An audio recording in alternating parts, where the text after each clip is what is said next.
கல்வி நிறுவனங்களை அரசியல் பிரச்சாரத்துக்காக தவறாக பயன்படுத்தி மாணவர்களை அரசியல் ரீதியாக சுரண்டும் தாவேகாவுக்கு எதிராக வழக்கு தொடரப்பட்டிருக்கிறது. அந்த நன்மை செய்தியை தற்போது பார்த்துக் கொண்டு வருகிறோம். இது பற்றிய விரிவான தகவல்களை தருவதற்காக செய்தியாளர் ராம்ஜி நம்முடைய இணைந்திருக்கிறார். வணக்கம் ராம்ஜி, கூடுதல் விவரங்களை பதிவு பண்ணுங்க. அதிமுகவின் இளைஞர் மற்றும் இளம்பெண் ஆசிரியர் மாநில செயலர் டாக்டர் பரமசிவன் என்பவர் தாக்கல் செய்த மனுவில் தமிழகத்தில் உள்ள பள்ளி கல்லூரி வளாகங்களில் தாவேகா நிர்வாகம் நுழைந்து தங்கள் கட்சியின் தலைவர்களை முன்னிலைப்படுத்தும் வகையில செயல்படுத்தி வருவதாகவும் தலைவருக்கும் ஆதரவாக விஜய் அண்ணா என்ற விஜய் மாமா என மாணவர்களை வாழ்த்து கோஷம் எழுச்சி செய்து வருவதாகவும் கூறப்பட்டுள்ளது.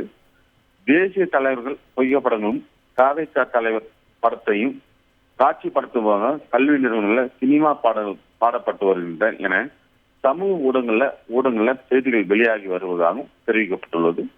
கல்வி நிறுவனங்களை அரசியல் பிரச்சாரத்துக்காக தவறாக பயன்படுத்தி மாணவர்களை அரசியல் ரீதியாக சுரண்டும் தாவேகாவுக்கு எதிராக நடவடிக்கை எடுக்க கோரி மத்திய மற்றும் மாநில அரசுக்கு குழந்தை உரிமைகள் பாதுகாப்பு ஆணையத்துக்கும் புகார் அனுப்பி உள்ளதாகவும் கூறப்பட்டுள்ளது.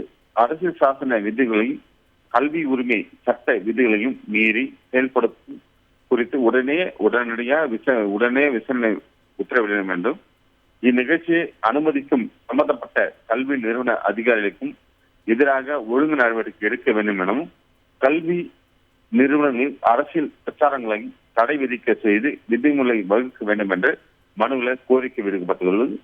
இந்த மனு தாவேகாவின் இந்த செயல்பாடுகள் பள்ளி கல்லூரிகள் மற்றும் கல்வி பயிலும் சூழல் இடையூறாக ஏற்படுத்தவும் மனு அந்த மனுவில் கூறப்பட்டுள்ளது. இந்த வழக்கு தலைமை நீதிபதி அமர்வு விசாரணைக்கு வந்தபோது இந்த வழக்கு தொடர்பாக திங்கட்கிழமை அன்று விசாரணைக்கு வந்து எடுத்துக் கொள்ளப்படும் என்று தலைமை நீதிபதி அமர்வு உத்தரவிட்டுள்ளார்கள். உங்களுடைய அண்மை தகவலுக்கு நன்றி ராம்ஜி.